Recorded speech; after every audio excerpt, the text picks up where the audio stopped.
So just the other night, I had finished watching the first season of a series of unfortunate events on Netflix, and I'm going to tell you guys this right now, I feel more like talking about that rather than Triple X The Return of Xander Cage right now, so I'm talking about this right now. So as I've stated emphatically on my channel so many different times, I hate reading books. I don't like to read. However, there was one collection of books that I read religiously throughout my childhood that I absolutely loved, and that was a series of unfortunate events. I loved the characters, I loved the stories, I loved that the books weren't tough to read because me not being the smartest kid when I was younger, that was important for me. Every time I read these books or reread these books, it had me sitting there like, these would probably make good movies or some kind of adaptation. As you all know, in I believe either 2004, 2005, I may be wrong, but we got the film adaptation of a series of unfortunate events. You know, the movie focused on the first three books. Jim Carrey played Count Olaf, and I remember seeing it when I was a kid, and I was like, yeah, this is good for what it is. And then there were talks that the movie would become a franchise of sorts and focus on all the other books, but that just never ended up happening. And then I remembered hearing a couple years ago that Netflix was trying to make its own original series based off of a series of unfortunate events. And myself and every other fan of those books was like, yes, do that, make it happen, we all want it, now it's here. And now that I have seen the first season, I felt it only made sense to talk about it with you guys. And just letting you guys know right now, this is only going to be a normal little review for you guys. I'm not going to do a spoiler review like I usually do, because if I did a spoiler review for this video would be way too long even for my channel. So I'm just going to make this a short and simple review and tell you guys what I loved about it, which was a lot. First of all, getting into the casting for this show, Neil Patrick Harris is fantastic as Count Olaf. And what I really love that he did as Count Olaf is he brought his own little flair to it. I mean, as a villain, he's clearly evil, he's diabolical, he's coming up with all these plans to kill these kids, but what I also really liked is he was really funny in this show. He brought his own little sense of humor in here to act as a sort of comic relief at the same time, and I thought that really worked here. Getting into comic relief, the other casting choice that I really loved for the show was Patrick Warburton as Lemony Snicket. His role in the show is basically to just serve as the narrator or someone who just breaks the fourth wall to talk to the audience, and he just delivers some great lines in explaining certain points in the story or certain points that you may not understand completely.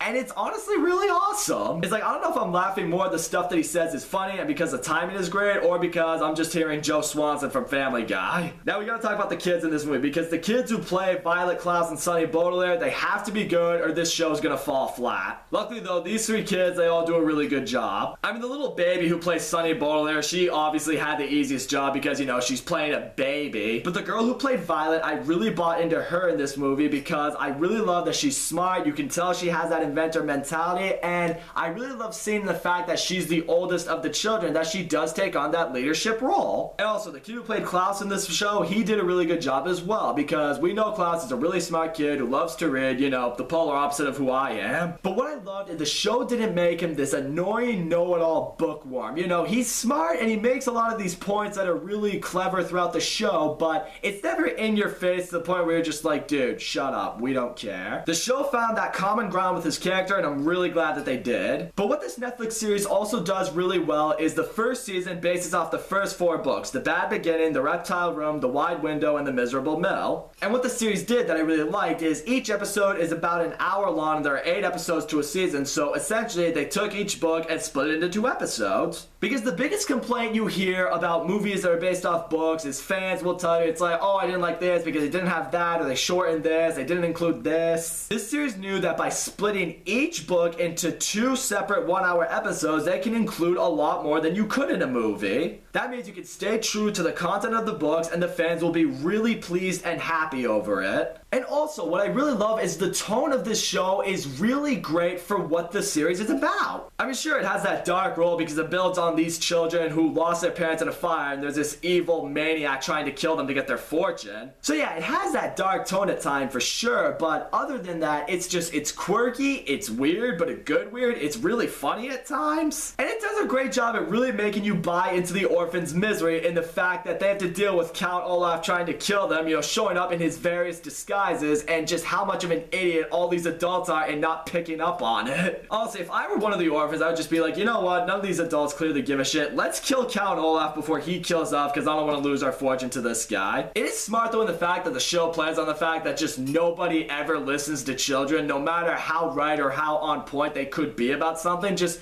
no one ever listens to kids. And also from a technical standpoint, the visuals that are in this movie actually look really solid for a Netflix series. It has great writing, a really good production design too. I mean, when I was watching this series, I just saw everything. I'm just like, this is exactly how I pictured it in the book. Even the theme song for the show is really good. I mean, it has that sort of satirical comedic nature to it. Neil Patrick Harris sings it. We all know he's a great singer as well. And all in all, this Netflix series so far has done a really good job at bringing those books to life. This show just has essentially everything you could want to base off of these books. Great acting, great storytelling, and being able to focus on each of the books as they need to. Great writing, great humor, great tone. I don't watch Netflix original series a lot, but if you're looking for one to watch, I highly recommend you check this one out. If you're a fan of the books, you'll love this show. Even if you never read the books, I still think you could enjoy this. So yeah, definitely a different video than what I'm used to giving you guys, but when I see something that I like, I'm gonna talk about it. This is one of those times. So that's all I gotta say. Guys, thank you so much for watching my video. Don't forget to leave a comment, like, subscribe, and I will see you all next time.